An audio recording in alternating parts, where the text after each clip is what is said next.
Most of the times ನಮ್ಮ emotions ಪಾರ್ಟಿಲಿ ಕುಡಿದು tight ಆಗಿರೋ ನಮ್ಮ ಫ್ರೆಂಡ್ ಥರ ಆಡ್ತಾ ಇರುತ್ತೆ. ಸಿಕ್ಕಾಪಟ್ಟೆ ಲೌಡು, ಮೆಸ್ಸಿ, ನಾವು ಇನ್ವೈಟ್ ಮಾಡಿಲ್ಲ ಅಂದರೂ ನಮ್ಮ ಎಮೋಷನ್ಸ್ ಬಂದು ಬಂದು ನಮ್ಗೆ ಹಾಯ್ ಹೇಳ್ತಾ ಇರುತ್ತೆ.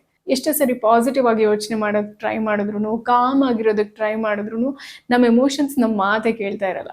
ಯಾಕಂದ್ರೆ ನಮ್ಮ ಎಮೋಷನ್ಸ್ ರೆಸ್ಪಾಂಡ್ ಮಾಡೋದು ಅಟೆನ್ಷನ್ಗೆ, ಲಾಜಿಕ್ಗೆಲ್ಲ. ಸೊ ಇವತ್ತಿನ ವಿಡಿಯೋಲಿ ಒಂದು ಗ್ರೋನ್ ಅಪ್ ಪರ್ಸನ್ ಆಗಿ, ಒಂದು ಮೆಚ್ಯೂರ್ ಅಡಲ್ಟ್ ಆಗಿ ಅಂಡ್ ರೋಬೋಟ್ ಆಗದೆ, ಯಾವುದೇ ಫೇಕ್ನೆಸ್ ಇಲ್ಲದೆ ನಾವು ಎಮೋಷನ್ಸ್ನ ಆಕ್ಚುಲಿ ಹೇಗೆ ಮ್ಯಾನೇಜ್ ಮಾಡ್ಬೋದು ಅನ್ನೋದನ್ನ ನೋಡೋಣ. ಈ ವಿಡಿಯೋ ಬೇಸಿಕಲಿ ಎಲ್ಲ ಓವರ್ ಥಿಂಕರ್ಸ್ಗೆ, ಫೀಲರ್ಸ್ಗೆ, ಸಪ್ರೆಸರ್ಸ್ಗೆ ಅಂಡ್ ಮೆಂಟಲ್ ಆಗದೆ ಇರೋದಕ್ಕೆ ಟ್ರೈ ಮಾಡ್ತಿರೋ ಪ್ರತಿಯೊಬ್ಬರಿಗೂ.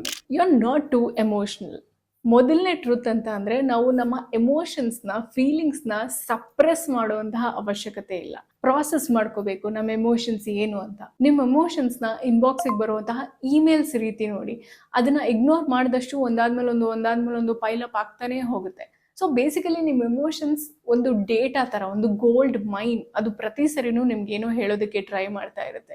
ಸಪೋಸ್ ನಿಮಗೆ ಕೋಪ ಬರ್ತಿದೆ ಅಂತ ಅಂದರೆ ಯಾರೋ ನಿಮ್ಮ ಬೌಂಡ್ರಿನ ಕ್ರಾಸ್ ಮಾಡೋದಕ್ಕೆ ಟ್ರೈ ಮಾಡಿದ್ದಾರೆ ಅಂತ ಇರ್ಬೋದು. ನಿಮಗೆ ಕಾರಣನೇ ಇಲ್ಲದೆ ತುಂಬ ಬೇಜಾರಾಗ್ತಿದೆ ಅಂತ ಅಂದರೆ ಫಿಸಿಕಲಿ, ಎಮೋಷನಲಿ ನೀವು ತುಂಬ ಡ್ರೈನ್ ಆಗಿದ್ದೀರಾ, ಯು ಬ್ಯಾಡ್ಲಿ ನೀಡ್ ರೆಸ್ಟ್ ಅನ್ನೋ ಒಂದು ಸಿಗ್ನಲ್ ಇರ್ಬೋದು. ಅಥವಾ ನಿಮಗೆ ಜೆಲಸ್ ಫೀಲ್ ಆಗ್ತಾ ಇದೆ ಅಂತ ಅಂದರೆ ಮೇ ಬಿ ನೀವು ಓಪನ್ಲಿ ಹೇಳ್ಕೊಳ್ದೇ ಇರ್ಬೋದು, ಬಟ್ ಡೀಪ್ಲಿ ನೀವು ಏನನ್ನೋ ಆಸೆ ಪಡ್ತಾ ಇದ್ದೀರಾ ಅನ್ನೋದ್ರ ಮೇಲೆ ಬೀಳ್ತಾ ಇರುವಂತಹ ಸ್ಪಾಟ್ ಲೈಟ್ ಇರ್ಬೋದು. ಸೊ ನೆಕ್ಸ್ಟ್ ಟೈಮ್ ನಿಮ್ಮನ್ನ ನೀವು ಕೇಳ್ಕೊಳ್ಳಿ, ಈ ಎಮೋಷನ್ ನನಗೆ ಏನು ಹೇಳ್ಕೊಡೋದಕ್ಕೆ ಟ್ರೈ ಮಾಡ್ತಾ ಇದೆ ಅಂತ.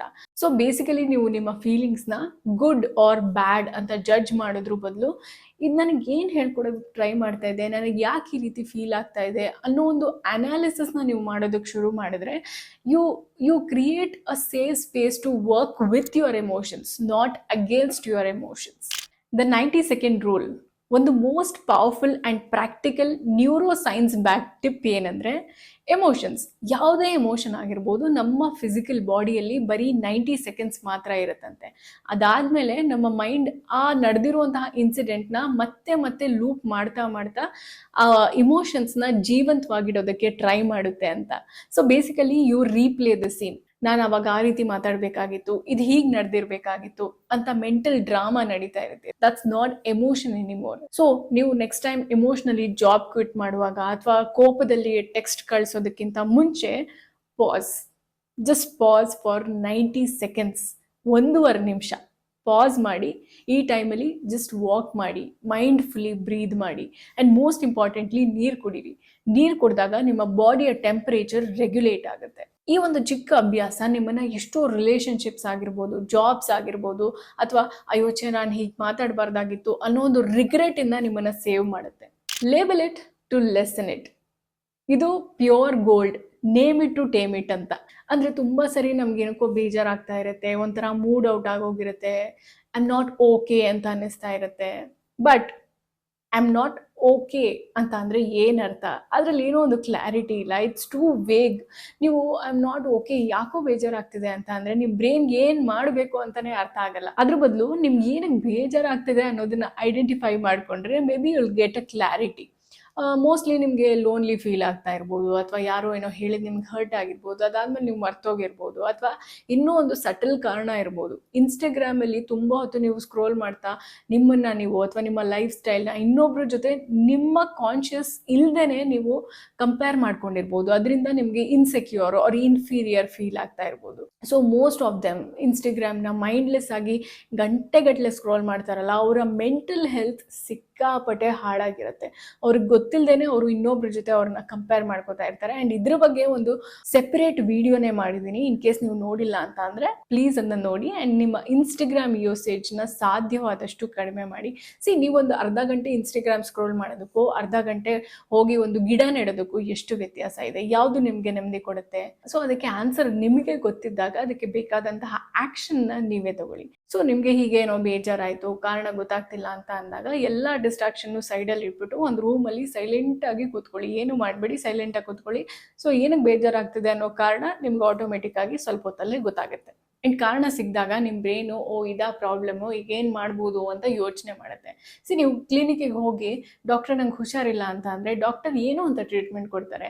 ಏನು ಹುಷಾರಿಲ್ಲ, ತಲೆನೋವಾ, ಜ್ವರನ, ವಾಂತಿನ, ಮೈಕೈ ನೋವಾ, ಏನು ಪ್ರಾಬ್ಲಮ್ಮು ಅಂತ ಡೈರೆಕ್ಟಾಗಿ ಹೇಳಿದ್ರೆ ಸೊ ಆ ಪೇನ್ ಪಾಯಿಂಟ್ ಏನಿದೆ ಅದಕ್ಕೆ ಡೈರೆಕ್ಟಾಗಿ ಟ್ರೀಟ್ಮೆಂಟ್ ಕೊಡ್ತಾರೆ. ಇದೂ ಅದೇ ರೀತಿನೇ. ನೆಕ್ಸ್ಟ್ ಟೈಮ್ ನಿಮ್ಗೆ ಬೇಜಾರಾದಾಗ ಒಂದ್ ಕಡೆ ಸುಮ್ಮನೆ ಕೂತ್ಕೊಂಡು ಕಾರಣನ ಹುಡುಕಿ ಐಡೆಂಟಿಫೈ ಮಾಡಿ. ಯೂಸ್ ಅನ್ ಎಮೋಷನಲ್ ವೊಕ್ಯಾಬ್ಯುಲರಿ. ಫೀಲಿಂಗ್ ವೀಲ್ ಅಂತ ಒಂದು ಟೂಲ್ ಇದೆ, ಗೂಗಲ್ ಮಾಡಿ, ಈ ರೀತಿ ಬೇಜಾರಾದಾಗ ಉಪಯೋಗಕ್ಕೆ ಬರುತ್ತೆ. It's a game changer. So ನಮ್ಮ ಮನಸ್ಸಲ್ಲಿ ಏನ್ ನಡೀತಿದೆ ಅಂತ ತಿಳ್ಕೊಂಡ್ವಿ, ಆದ್ರೆ ಅದನ್ನ ಡೀಲ್ ಮಾಡೋದು ಹೇಗೆ ನೋಡೋಣ ಬನ್ನಿ. ನಿಮ್ಗೊಂದು ವಿಷಯ ಗೊತ್ತಾ, ನಮ್ಮ ಎಮೋಷನ್ಸ್ ಬರೀ ನಮ್ಮ ಮೈಂಡಲ್ಲಿ ಮಾತ್ರ ಅಲ್ಲ, ಬಟ್ ನಮ್ಮ ಫಿಸಿಕಲ್ ಬಾಡಿಯಲ್ಲೂ ಸ್ಟೋರ್ ಆಗುತ್ತೆ. ಸೊ ನೆಕ್ಸ್ಟ್ ಟೈಮ್ ನಿಮಗೆ ಬೇಜಾರಾಗ್ತಾ ಇದೆ, ತುಂಬಾ ಅಳು ಬರ್ತಾ ಇದೆ, ಏನ್ ಮಾಡೋದು ಗೊತ್ತಾಗ್ತಿಲ್ಲ ಅಂತ ಅಂದಾಗ, ಐ ನೋ ಆ ಮೂಮೆಂಟಲ್ಲಿ ನಿಮಗೆ ನಿಮ್ಮ ಬಾಡಿ ಮೂವ್ ಮಾಡೋದೇ ಒಂದು ದೊಡ್ಡ ಕಷ್ಟ ಅಂತ ಅನ್ಸ್ಬಿಡುತ್ತೆ. ಬಟ್ ನಿಮ್ಮನ್ನ ನೀವು ಫೋರ್ಸ್ ಮಾಡಿಕೊಂಡು ನಿಮ್ಮ ರೂಮಲ್ಲಿ ಹೋಗಿ ಲಾಕ್ ಹಾಕೊಂಡು ಒಂದು 2-3 ಸರಿ ಜಂಪ್ ಮಾಡಿ. ಇನ್ನೊಂದು ಆಪ್ಷನ್ ಅಂತ ಅಂದರೆ, ಈ ಯಾವುದೋ ಮೂವಿಯಲ್ಲಿ ದೀಪಿಕಾ ಪಡ್ಕೊಂಡು ಈ ರೀತಿ ವೇವ್ ಮಾಡ್ತಾಳೆ ಗೊತ್ತಾ, ಆ ರೀತಿ ನೀವೇ ಆ ಕ್ಯಾರೆಕ್ಟರ್ ಅಂತ ಅನ್ಕೊಳ್ಳಿ. ನಿಮ್ಮ ಸುತ್ತಮುತ್ತ ಜನ ನಿಮ್ಮ ವೇವ್ಗೋಸ್ಕರ ವೇಟ್ ಮಾಡ್ತಾ ಇದ್ದಾರೆ ಅಂತ ಅನ್ಕೊಳ್ಳಿ.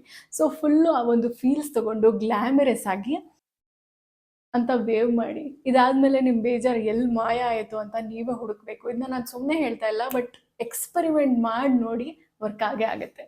Second is talk it out. ನಿಮ್ಮ ಫ್ರೆಂಡ್ ಜೊತೆ ನಿಮ್ಗೆ ಏನೇ ಬೇಜಾರಾಗ್ತಾ ಇದ್ರು ಅದನ್ನ ಶೇರ್ ಮಾಡ್ಕೊಳ್ಳಿ. ಈ ಟೈಮಲ್ಲಿ ನಿಮಗೆ ಸೊಲ್ಯೂಷನ್ ಕೊಡುವಂತಹ ಫ್ರೆಂಡ್ ಬೇಡ, ನೀವು ಹೇಳೋದನ್ನ ಪೇಷನ್ಸ್ ಅಲ್ಲಿ ಕೇಳಿಸ್ಕೊಳ್ಳುವಂತಹ ಫ್ರೆಂಡ್ ಬೇಕು. ಇನ್ ಕೇಸ್ ನೀವು ಯಾರನ್ನೂ ಅಷ್ಟು ನಂಬಲ್ಲ, ಅಥವಾ ನೀವು ನನ್ನ ರೀತಿ ಪರ್ಸನಲ್ ಪ್ರಾಬ್ಲಮ್ಸ್ನ ಯಾರ ಜೊತೆನೂ ಶೇರ್ ಮಾಡೋದಕ್ಕೆ ಇಷ್ಟಪಡಲ್ಲ ಅಂತ ಅಂದರೆ, ಜರ್ನಲ್ ಮಾಡ್ಬೋದು. ನಿಮ್ಗೆ ಏನು ಅನಿಸ್ತಿದೆ ಎಲ್ಲದನ್ನು ಬುಕ್ಕಲ್ಲಿ ಬರೀರಿ, ಅಥವಾ ನಿಮ್ಮ ಫೋನಲ್ಲಿ ವಾಯ್ಸ್ ರೆಕಾರ್ಡರ್ ಆ್ಯಪ್ ಇರುತ್ತಲ್ಲ, ವಾಯ್ಸ್ ರೆಕಾರ್ಡರಲ್ಲಿ ನೀವು ಇನ್ನೊಬ್ರ ಜೊತೆ ಏನು ಶೇರ್ ಮಾಡ್ತೀರಾ ಅದನ್ನು ರೆಕಾರ್ಡ್ ಮಾಡ್ಕೊಳ್ಳಿ. ಆ್ಯಂಡ್ ಅದಕ್ಕೆ ಪಾಸ್ವರ್ಡ್ ಪ್ರೊಟೆಕ್ಷನ್ ಬೇಕಾದ್ರೂ ಕೊಟ್ಕೊಳ್ಬೋದು, ಅಥವಾ ಒಂದ್ಸರಿ ಕೇಳಿಸ್ಕೊಂಡು ಇಮಿಡಿಯೇಟ್ ಆಗಿ ಡಿಲೀಟ್ ಕೂಡ ಮಾಡ್ಬೋದು. ನೀವು ಎಷ್ಟೇ ಬೇಜಾರಲ್ಲಿದ್ದರೂ ಈ ರೀತಿ ವೆಂಟ್ ಔಟ್ ಆರ್ ಶೇರ್ ಮಾಡ್ಕೊಂಡಾಗ you feel very light. Breathe deliberately, deep and slow breaths ನಿಜವಾಗ್ಲೂ ತುಂಬ ಹೆಲ್ಪ್ ಆಗುತ್ತೆ. ಐ ಆಮ್ ಫೈನ್ ಅನ್ಕೊಂಡು ಮಾಡುವಂತಹ ಬ್ರೀದಿಂಗ್ ಅಲ್ಲ, ಬಟ್ ಟ್ರೈ 4-7-8 ಮೆಥಡ್. ಅಂದರೆ 4 ಸೆಕೆಂಡ್ಸ್ ಉಸಿರನ್ನ ಇನ್ಹೇಲ್ ಮಾಡ್ಕೊಳ್ಳಿ, 7 ಸೆಕೆಂಡ್ಸ್ ಉಸಿರನ್ನ ಹಾಗೆ ಹಿಡಿದಿಟ್ಕೊಳ್ಳಿ, ಆ್ಯಂಡ್ 8 ಸೆಕೆಂಡ್ಸ್ವರೆಗೂ ಉಸಿರನ್ನ ಹೊರಗೆ ಬಿಡಬೇಕು. 8 ಸೆಕೆಂಡ್ಸ್ವರೆಗೂ ಅಂತ ಅಂದರೆ ಎಷ್ಟು ನಿಧಾನವಾಗಿ ಸಾಧ್ಯನೋ ಅಷ್ಟು ನಿಧಾನವಾಗಿ ಎಕ್ಸೇಲ್ ಮಾಡಬೇಕು. ಸೊ ಈ ಒಂದು ಟೆಕ್ನಿಕ್ ನಿಮ್ಮ ಮನಸ್ಸಲ್ಲಿ ಏನೇ ಭಾರ ಇದ್ರೂ ಒಂದು 2-3 ಸರಿ ಮಾಡಿದಾಗಲೇ ನಿಮಗೆ ಡಿಫ್ರೆನ್ಸ್ ಗೊತ್ತಾಗುತ್ತೆ. ಆ ಭಾರನೆಲ್ಲ ಕೆಳಗಿಳಿಸ್ದಂಗೆ ಫೀಲ್ ಆಗುತ್ತೆ. Number 4, create something. ಡ್ರಾಯಿಂಗ್ ಮಾಡಿ, ಸ್ಕೆಚ್ ಮಾಡಿ, ಪೇಂಟಿಂಗ್ ಮಾಡಿ, ಅಥವಾ ನಿಮಗೆ ಮನ್ಸಿಗೆ ಬಂದ ಹಾಗೆ ಲಿರಿಕ್ಸ್ ಬರೀರಿ, ಅಥವಾ ಒಂದು ನೋಟ್ಬುಕ್ ತೊಗೊಂಡು ನಿಮ್ಮ ಮನಸ್ಸಲ್ಲಿ ಏನೇನಿದೆಯೋ ಎಲ್ಲದನ್ನು ಗೀಚಿ ಸ್ಕ್ರಿಬಲ್ ಮಾಡಿ, ನಂಬರ್ಸ್ ಬರೀರಿ, ಏನು ಬೇಕಾದರೂ ಮಾಡಿ, ಜಸ್ಟ್ ಕ್ರಿಯೇಟ್ ಸಮಥಿಂಗ್. ಇದರ ಉದ್ದೇಶ ಏನು, ನಿಮ್ಮ ಮನಸ್ಸಲ್ಲಿರುವಂತಹ ಏನೇ ಒಂದು ಟಾಕ್ಸಿಕ್ ಎಮೋಷನ್ನ ಹೊರಗೆ ಹಾಕೋದು, ಎಕ್ಸ್ಪ್ರೆಸ್ಸಿಂಗ್ ಯುವರ್ ಫೀಲಿಂಗ್.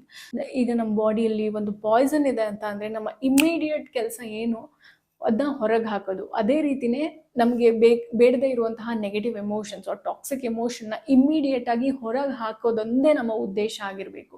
ಹಾಗಾಗಿ ಇಂಥ ಟೈಮಲ್ಲಿ ನನಗೆ ಪೇಂಟಿಂಗ್ ಬರಲ್ಲ, ಸ್ಕೆಚಿಂಗ್ ಬರಲ್ಲ ಅಂತ ತಲೆ ಕೆಡಿಸ್ಕೊಬೇಡಿ. ಚಿಕ್ಕ ಮಕ್ಕಳು ಗೀಚ್ದಾಗ ಗೀಚಿ. ಇಲ್ಲಿ ಉದ್ದೇಶ ಏನು, ನಮ್ಮೊಳಗಿರುವಂತಹ ನೆಗೆಟಿವ್ ಎಮೋಷನ್ಸ್ನ ಹೊರಗೆ ಹಾಕೋದು ಅಷ್ಟೇ. So focus on your expression. Choose your environment safely. ನಿಮ್ಮನ್ನು ಯಾವಾಗಲೂ ಅವಾಯ್ಡ್ ಮಾಡೋರು, ಅಥವಾ ನಿಮ್ಮ ಎಮೋಷನ್ಸ್ ನಿಮ್ಮ ಫೀಲಿಂಗ್ಸ್ಗೆ ಬೆಲೆ ಕೊಡದೇ ಇರೋ ಜೊತೆ ನೀವು ಇದ್ದಾಗ ನೀವು ಇನ್ನೂ ಕುಗ್ಗೋಗ್ತೀರಾ. ಅದಕ್ಕಿಂತ ಹೆಚ್ಚಾಗಿ ನಿಮ್ಮನ್ನು ನೀವು ನೆಗ್ಲೆಕ್ಟ್ ಮಾಡ್ಕೊಳಕ್ಕೆ ಶುರು ಮಾಡ್ತೀರಾ. ಬಟ್ ತುಂಬ ಕ್ಲೋಸ್ ಫ್ಯಾಮಿಲಿ ಮೆಂಬರ್ಸಲ್ಲೇ ಅಥವಾ ಇಮಿಡಿಯೇಟ್ ಫ್ಯಾಮಿಲಿಯಲ್ಲೇ ಟಾಕ್ಸಿಕ್ ಆಗಿದ್ದಾರೆ, ಅಥವಾ ಈ ರೀತಿ ಒಂದು ಬಿಹೇವಿಯರ್ ಇದೆ ಅಂತ ಅಂದರೆ ನೀವು ಅವ್ರನ್ನ on A daily basis avoid ಮಾಡೋಕ್ಕಾಗಲ್ಲ. ಬಟ್ ಆಗಿದ್ದಾಗ ಅವರ ಮಾತನ್ನಾಗಲಿ ಅಥವಾ ನಿಮ್ಮ ಜೊತೆಗಿನ ಬಿಹೇವಿಯರ್ನಾಗಲಿ ತುಂಬ ಮನ್ಸಿಗೆ ತಗೋಬೇಡಿ. ನಾನು ಯಾವುದೋ ಒಂದು ಕಾಮೆಂಟ್ ಓದಿದೆ, ನನ್ನ ಹಸ್ಬೆಂಡೇ ನನಗೆ ನೀನು ತುಂಬ ದಪ್ಪ ಇದೆಯಾ, ನನ್ನ ಜೊತೆ ಫಂಕ್ಷನಿಗೆ ಬರಬೇಡ ಅಂತ ಎಲ್ಲ ಮಾತಾಡ್ತಾರೆ ಅಂತ. It really broke my heart. ನಂಗೆ ನಿಜವಾಗ್ಲೂ ಏನು ಹೇಳೋದು ಗೊತ್ತಾಗಲ್ಲ. But all I can say is, ನಿಮ್ಮ ಜೊತೆಗಿನ ಬಾಂಡ್ ನೀವು ಜಾಸ್ತಿ ಇಂಪ್ರೂವ್ ಮಾಡ್ಕೊಳ್ಳಿ. ನಿಮ್ಮನ್ನು ನೀವು ಜಾಸ್ತಿ ಇಷ್ಟಪಡಿ, ನಿಮ್ಮ ಜೊತೆ ನೀವು ಟೈಮ್ ಸ್ಪೆಂಡ್ ಮಾಡಿ, ನಿಮಗೇನು ಇಷ್ಟ ಆ ಒಂದು ಆ್ಯಕ್ಟಿವಿಟಿಯಲ್ಲಿ ನಿಮ್ಮನ್ನು ನೀವು ಜಾಸ್ತಿ ಇನ್ವಾಲ್ವ್ ಮಾಡ್ಕೊಳ್ಳಿ. ಈ ರೀತಿ ತುಂಬ ಹರ್ಟ್ಫುಲ್ ಆಗಿ ಮಾತಾಡಿದಾಗ ನೀವು ಅದನ್ನ ಮನ್ಸಿಗೆ ತೊಗೋಬೇಡಿ, ತುಂಬ ಹಾರ್ಟಿಗೆ ತೊಗೋಬೇಡಿ. ಈ ರೀತಿ ನಿಮ್ಮ ಜೊತೆ ನೀವು ಜಾಸ್ತಿ ಟೈಮ್ ಸ್ಪೆಂಡ್ ಮಾಡಿದಾಗ, ಹಾಗೆ ನಿಮಗೆ ಪ್ಯಾಷನ್ ಇರುವಂತಹ ಕೆಲಸಗಳಲ್ಲಿ ನಿಮ್ಮನ್ನು ನೀವು ಇನ್ವಾಲ್ವ್ ಮಾಡ್ಕೊಂಡಾಗ ಇನ್ನೊಬ್ಬರ ಮೇಲೆ ಇಮೋಷ್ನಲ್ ಡಿಪೆಂಡೆನ್ಸಿ ತುಂಬಾ ಕಡಿಮೆ ಆಗುತ್ತೆ. ಬಟ್ ಇದು ಬಾಯಿ ಮಾತಲ್ಲಿ ಹೇಳೋದು ತುಂಬಾ ಸುಲಭ, ಆದರೆ ಅನುಭವಿಸೋದು ಅಷ್ಟು ಸುಲಭ ಅಲ್ಲ. ಹಾಗಂತ ಇಂಪಾಸಿಬಲ್ ಅಲ್ಲ, ಬಟ್ ಪ್ರಾಕ್ಟೀಸ್ ಮಾಡಿ ಖಂಡಿತ ಸಾಧ್ಯ ಇದೆ. ನಿಮ್ಮನ್ನು ನೀವು ಜಾಸ್ತಿ ಇಷ್ಟಪಡೋಕೆ ಶುರು ಮಾಡಿ. ಆ್ಯಂಡ್ ಸದ್ಯದಲ್ಲೇ ರಿಲೇಷನ್ಶಿಪ್ಸಲ್ಲಿ ಹೇಗೆ ನಾವು ಎಮೋಷ್ನಲಿ ಇಂಡಿಪೆಂಡೆಂಟ್ ಆಗಿರ್ಬೋದು ಅನ್ನೋದ್ರ ಬಗ್ಗೆ ವಿಡಿಯೋ ಮಾಡ್ತಾ ಇದ್ದೀನಿ. ಬಟ್ ಅಲ್ಲಿವರೆಗೂ ನಿಮ್ಮ ಬಗ್ಗೆ ಎಕ್ಸ್ಟ್ರಾ ಲವ್, ಎಕ್ಸ್ಟ್ರಾ ಕೇರ್ನ ಪ್ಲೀಸ್ ತಗೊಳ್ಳಿ. Last but not least, be kind to your emotional self. ನಾವು ನಮ್ಮ ಪ್ರೊಡಕ್ಟಿವ್ ವರ್ಷನ್ ಬಗ್ಗೆ ಎಷ್ಟು ಪ್ರೌಡ್ ಫೀಲ್ ಮಾಡ್ಕೋತೀವಿ. ನಾನು ಇವತ್ತು ಎಷ್ಟು ಪ್ರೊಡಕ್ಟಿವ್ ಆಗಿ ಕೆಲಸ ಮಾಡಿದೆ ಗೊತ್ತಾ, ಎಷ್ಟು ಚೆನ್ನಾಗಿ ಇಂಟರ್ವ್ಯೂ ಕ್ರ್ಯಾಕ್ ಮಾಡಿದೆ ಗೊತ್ತಾ, ಎಷ್ಟು ಚೆನ್ನಾಗಿ ಹಾಡು ಹೇಳ್ದೆ ಗೊತ್ತಾ, ಎಷ್ಟು ಚೆನ್ನಾಗಿ ಆಡಿಷನ್ ಕೊಟ್ಟೆ ಗೊತ್ತಾ ಅಂತ. ಬಟ್ ನಾವು ಕೆಲವೊಂದ್ಸರಿ ಎಮೋಷ್ನಲಿ ಕುಗ್ಗೋದಾಗ, ಅಥವಾ ಏನೋ ಒಂದು ಮಿಸ್ಟೇಕ್ಸ್ ಮಾಡಿದಾಗ, ಅಥವಾ ಇನ್ನೊಬ್ಬರಿಂದ ಮೋಸ ಹೋದಾಗ, ಅಥವಾ ನಮ್ಮ ಲೈಫಲ್ಲಿ ಏನೋ ಕ್ಲಾರಿಟಿ ಇಲ್ಲ, ಕನ್ಫ್ಯೂಷನಲ್ಲಿ ಇದ್ದೀವಿ ಅಂತ ಅಂದಾಗ ನಾವು ನಮ್ಮ ಬಗ್ಗೆ ಎಷ್ಟು ಕೋಪ ಮಾಡ್ಕೋತೀವಿ, ನಮ್ಮ ಬಗ್ಗೆನೇ ನಾವು ಅಸಹ್ಯ ಪಡ್ಕೋತೀವಿ. ಬಟ್ ಯಾಕೆ? ನಾವು ಬರೀ ಪ್ರೊಡಕ್ಟಿವ್ ಆಗಿದ್ದಾಗ ಅಥವಾ ಎಲ್ಲ ಪರ್ಫೆಕ್ಟ್ ಆಗಿದ್ದಾಗ ಮಾತ್ರ ನಮಗೆ ವ್ಯಾಲ್ಯೂನ, ನಾವು ಮಿಸ್ಟೇಕ್ಸ್ ಮಾಡಿದಾಗ ಅಥವಾ ಇನ್ನೊಬ್ಬರಿಂದ ಹರ್ಟ್ ಆದಾಗ ನಮಗೂ ನಾವು ಬೇಡವಾದವ್ರ. ಇನ್ಫ್ಯಾಕ್ಟ್ ಇಂಥ ಟೈಮಲ್ಲಿ ನಮ್ಮ ಅವಶ್ಯಕತೆ ನಮಗೆ ಜಾಸ್ತಿ ಇದೆ ಅಲ್ವಾ. ಇಂಥ ಟೈಮಲ್ಲಿ ನಾವು ನಮ್ಮ ಜೊತೆ ಜಾಸ್ತಿ ಕೈಂಡ್ ಆಗಿರಬೇಕು ಅಲ್ವಾ. ಹಾಗಂತ ಎಲ್ಲನೂ ಒಂದೇ ದಿನದಲ್ಲಿ ನಾವು ಫಿಗರ್ ಔಟ್ ಮಾಡೋಕ್ಕಾಗಲ್ಲ ಅಫ್ಕೋರ್ಸ್. ಬಟ್ ಈ ರೀತಿ ಏನೋ ಮೆಸ್ಸಿ ಆದಾಗ ಅಥವಾ ಎಲ್ಲ ಪರ್ಫೆಕ್ಟ್ ಆಗಿಲ್ಲ ಅಂತ ಅಂದಾಗ ನಮ್ಮನ್ನು ನಾವು ಬಿಟ್ಟು ಓಡೋಗೋದಾಗಿರ್ಬೋದು, ಅಥವಾ ನಮ್ಮ ಎಮೋಷ್ನಲ್ ವೆಲ್ ಬೀಯಿಂಗ್ನ ನೆಗ್ಲೆಕ್ಟ್ ಮಾಡ್ಕೊಳ್ಳೋದನ್ನ ನಿಲ್ಲಿಸ್ಬೇಕು. ಯಾರಿರಲಿ ಬಿಡಲಿ, ಬಟ್ ನಿಮಗೋಸ್ಕರ ನೀವು ಯಾವಾಗಲೂ ಇರಬೇಕು. You should be with yourself. ಎಂಥ ಕಷ್ಟನೇ ಆಗಿರಲಿ, ಎಂಥ ಫೇಲ್ಯೂರೇ ಆಗಿರಲಿ, ಎಂಥ ಸಕ್ಸಸ್ಸೇ ಆಗಿರಲಿ, ನಿಮ್ಮ ಜೊತೆ ನೀವು ಯಾವಾಗಲೂ ಇರಬೇಕು. You should be your mother, you should be your best friend.